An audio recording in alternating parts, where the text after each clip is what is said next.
ప్రియమైనటువంటి శ్రోతలకు ఈ మాధ్యమం ద్వారా మీతో దేవుని వాక్యాన్ని పంచుకునేటువంటి ఈ భాగ్యాన్ని దేవుడు నాకు అనుగ్రహించినందుకు దేవునికి వందనాలు. మనము 2వ కొరింథీ పత్రిక 5వ అధ్యాయము 11వ వచనము నుంచి 21వ వచనం వరకు చదువుకోవాలి. మీరు ఈ భాగాన్ని చదువుకోవాలని నేను మీకు విన్నవిస్తూ ఉన్నాను. ఈ భాగంలో ఉన్నటువంటి ఒక ప్రాముఖ్యమైనటువంటి సత్యం ఏమిటి అని అంటే దేవుని పరిచర్య. దేవుని పరిచర్యలో దేవుని చేత రక్షించబడి పిలువబడినటువంటి వారు పరిచర్యలో భారతదేశంలోనైతేమి మరి ఇతర దేశాల్లోనైతేమి అనేక మంది దేవుని సేవకులు మరి సువార్థికులు మరి సంఘ కాపరులు ఉన్నట్లుగా మనం చూస్తున్నాం. అయితే దేవుని పరిచర్యలో మరి ఉన్నటువంటి వారికి అనేక పర్యాయాలు ప్రోత్సాహానికి బదులుగా నిరుత్సాహము ఎదురవుతూ ఉంది. మొదటి శతాబ్దం కంటే ఎక్కువగా ఈ 21వ శతాబ్దంలో సేవలో ఉన్నటువంటి వారికి ఎంతో నిరుత్సాహము కలుగుతూ ఉన్నట్లుగా మనం చూస్తూ ఉన్నాం. నిరుత్సాహము కలగటం అనేటువంటిది సేవలో సర్వసాధారణమైనటువంటి విషయం. ఎందుకు సాధారణమైనటువంటి విషయము అని అంటూ ఉన్నాను అని అంటే మనకు ఒక శత్రువు ఉన్నాడు, ప్రధాన శత్రువు. ఆ శత్రువు ఎవరు అని అంటే సాతానుడు. మనం పరిచర్య చేయటం, సంఘాలు స్థాపించటం, సువార్త ప్రకటించటము, మరి ఆత్మలను రక్షించటము వానికి ఎంత మాత్రమును కూడా ఇష్టం లేదు. అయితే ఈ 2వ కొరింథీ పత్రిక 5వ అధ్యాయంలో అపోస్తలుడైనటువంటి పౌలు పరిచర్యలో ఉన్నటువంటి వారు ఆ నిరుత్సాహాన్ని ఎలాగూ ఎదుర్కోవాలి, లేక ఆయన తన పరిచర్యలో నిరుత్సాహాన్ని ఎలాగూ ఎదుర్కొన్నాడు, మరి గెలుపొందాడు అనేటువంటి విషయాన్ని మనము చూడబోతూ ఉన్నాము. ప్రత్యేకముగా ఈ 2వ కొరింథీ పత్రిక 5వ అధ్యాయములో మనము చూచినట్లయితే 11వ వచనము, కావున మేము ప్రభు విషయమైన భయము నెరిగి మనుషులను ప్రేరేపించుచున్నాము. ప్రభు విషయమైన భయము నెరిగి. దేవుని సేవలో నిరుత్సాహాన్ని జయించాలి అని అంటే దేవుని యందలి భయము మనకు ఉండాలి. దేవుని భయం. దేవుని సేవలో ఉన్నామంటే దేవుని భయము. అందుకనే ఈ 11వ వచనము కావున, లేక ఇంగ్లీష్లో దేర్ ఫోర్ అనేటువంటి మాట వాడబడింది. ఆ దేర్ ఫోర్ అనేటువంటి మాట మనల్ని ఎక్కడికి తీసుకొని వెళ్తూ ఉందని అంటే దానికంటే ముందుగా వ్రాయబడినటువంటి మాటలను మనకు గుర్తు చేస్తూ ఉన్నట్లుగా మనము చూస్తూ ఉన్నాం. 9వ వచనములో మరి 10వ వచనములో మనం చూసినట్లయితే ఈ దేర్ ఫోర్ అనేటువంటి మాట మనమందరము కూడా ఈ సేవను ముగించిన తరువాత ప్రభు మన కొరకు వచ్చినప్పుడు, మనము ప్రభువును కలుసుకోవటానికి మేఘాల మీద కొనిపోబడినప్పుడు క్రీస్తు న్యాయపీఠము ఎదుట నిలవబడి లెక్క అప్పగింపవలసి ఉంది.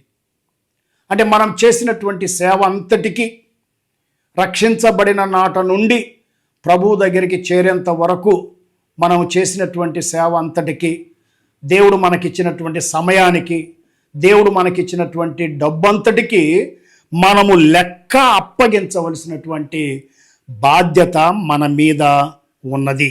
కనుక మనము ఈ పరిచర్యలో దేవునికి భయపడి, మనుషులకు కాదు, దేవుణ్ణి సంతోషపెట్టడానికి, మనుషులను సంతోషపెట్టడానికి కాదు. కనుక ఎప్పుడైతే దేవుని భయముతో మనం సేవ చేస్తామో నిరుత్సాహాన్ని మనము మరి ఓడించడానికి అవకాశం ఉన్నది. దేవుడు మనల్ని మరి ప్రేరేపించినటువంటి రీతిగా సమయమనక అసమయమనక మనం సువార్త ప్రకటించాలి. సువార్తను ప్రకటించకుండా, దేవుని భయం లేకుండా దేవుడిచ్చినటువంటి సమయాన్ని దుర్వినియోగం చేస్తూ ఉంటే మనకు సేవలో నిరుత్సాహము ఎదురొగుతూ ఉంది. ఎజెకీయేలు గ్రంథము 3వ అధ్యాయము 17 నుంచి 19వ వచనం వరకు చూస్తే అక్కడ ఉన్నటువంటి సారాంశం ఏంటంటే, ఒక దుష్టుడు తన దుష్టత్వములో మరణించి నరకానికి చేరవచ్చు, కానీ అతని దుష్టత్వాన్ని గురించి నీవు అతన్ని హెచ్చరించనందుకు, గద్దించనందుకు, అతనికి సువార్త చెప్పకుండా ఉన్నందుకు నేను నిన్ను ఉత్తరవాదినిగా చేస్తాను, నిన్ను బాధ్యునిగా చేస్తాను. కనుక దేవుడు మనల్ని రక్షించిన తరువాత మన మీద ఎంతో భారాన్ని పెట్టాడు. ఆ భారం ఏంటంటే, మనం సువార్త ప్రకటించాలి, ప్రభువు కొరకు జీవించాలి. కనుక మనం నిరుత్సాహాన్ని మరి జయించాలి అని అంటే, మొట్టమొదటిగా మనం తెలుసుకునేటువంటిది ఏంటంటే, మనము దేవుని యందలి భయాన్ని కలిగి ఉండాలా అనేటువంటి విషయాన్ని మనం జ్ఞాపకం చేసుకుంటున్నాం. రెండవదిగా, మనకు ఎదురయ్యేటువంటి నిరుత్సాహాలను జయించాలి అని అంటే, ఈ 2 కొరింథీ పత్రిక 5వ అధ్యాయము 14వ వచనములో క్రీస్తు ప్రేమ మమ్మను బలవంతము చేయుచు ఉన్నది. మనం ఎందుకు సేవ చేస్తూ ఉన్నాము? ఎందుకు సేవ చేస్తూ ఉన్నామంటే, ఒకటి, దేవుని భయముతో సేవ చేస్తున్నాం, దేవుని అందలి భయముతో. రెండవది, క్రీస్తు ప్రేమ మమ్మను బలవంతం చేస్తూ ఉంది. శరీర రీతిగా చూస్తే అపోస్తలుడైనటువంటి పౌలు బలహీనుడే, కానీ ఆయన అనేక ప్రదేశాలకు వెళ్ళి మరి సువార్త ప్రకటించడానికి కారణం ఏంటంటే, క్రీస్తు ఆయన్ని ఎలాగూ ప్రేమించాడో ఆ ప్రేమ ఆయన్ను బలవంతం చేస్తూ ఉంది కనుక ఆయన ఆయా ప్రదేశాలకు వెళ్ళి సువార్త ప్రకటిస్తూ ఉన్నాడు. ఒక వ్యక్తి నిజంగా రక్షించబడి ఉంటే సువార్తను ప్రకటించకుండా, వాక్యాన్ని బోధించకుండా సోమరిగా ఎంత మాత్రమును కూడా ఉండలేడు. ఒకవేళ సోమరిగా ఉంటే సాతానుడు నీకు నిరుత్సాహాన్ని కలిగిస్తాడు. మూడవదిగా, మనము నిరుత్సాహాన్ని జయించాలి అని అంటే, 2 కొరింథీ పత్రిక 5వ అధ్యాయము 17వ వచనములో, ఎవడైనా క్రీస్తునందున్న యెడల వాడు నూతన సృష్టి, పాతవి గతించెను, ఇవిగో సమస్తమును క్రొత్తవాయను.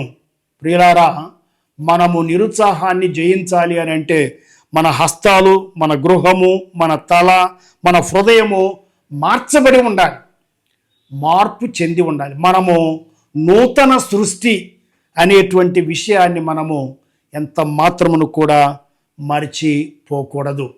4వ విషయం ఏంటంటే, మనము నిరుత్సాహాన్ని జయించాలి అని అంటే, ఈ 2 కొరింథీ పత్రిక 5:20లో ఏం రాయబడిందంటే, మనము క్రీస్తునకు రాయబారులమై ఉన్నాం.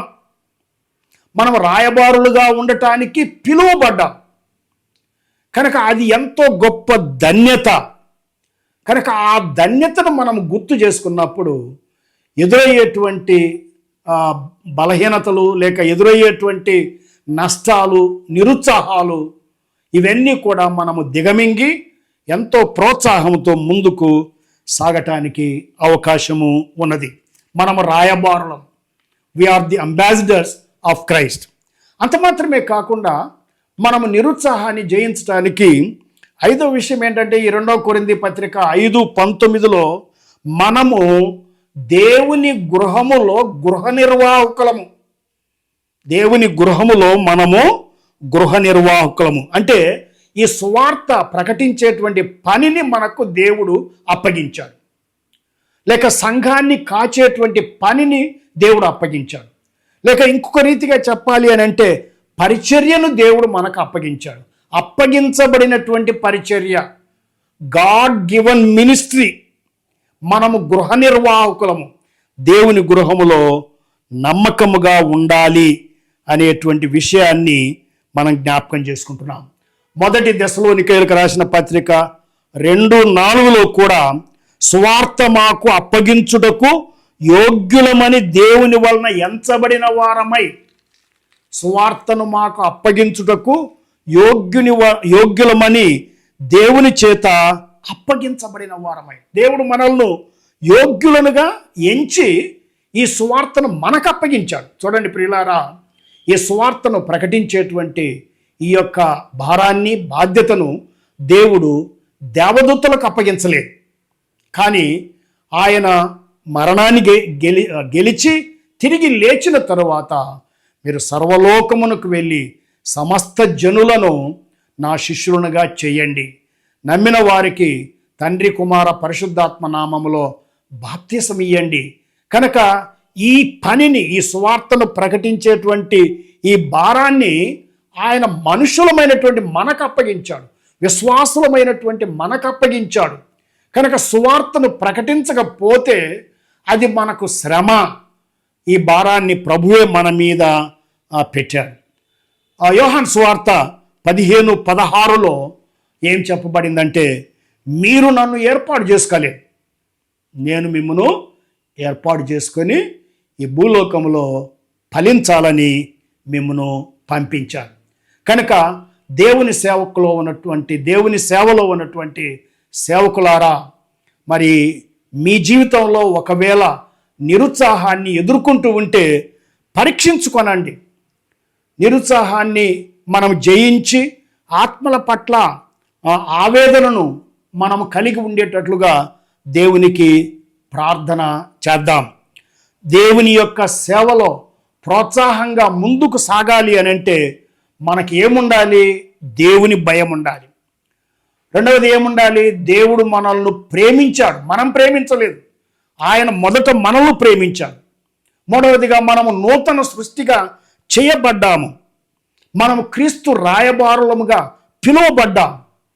ఆ గృహ నిర్వాహకత్వము అనేటువంటి ఆ దొడ్డ పనిని దేవుడు మనకు అప్పగించాడు అనేటువంటి విషయాన్ని మనము జ్ఞాపకం చేసుకోవాలి. చివరిగా 2వ పేతురు పత్రిక 1వ అధ్యాయము 10-11 వచనాల్లో ఆ పేతురు ఏమంటూ ఉన్నాడనంటే, మీ పిలుపును ఏర్పాటును నిశ్చయము చేసుకున్నటకు జాగ్రత్త పడండి. మీ పిలుపును ఏర్పాటు.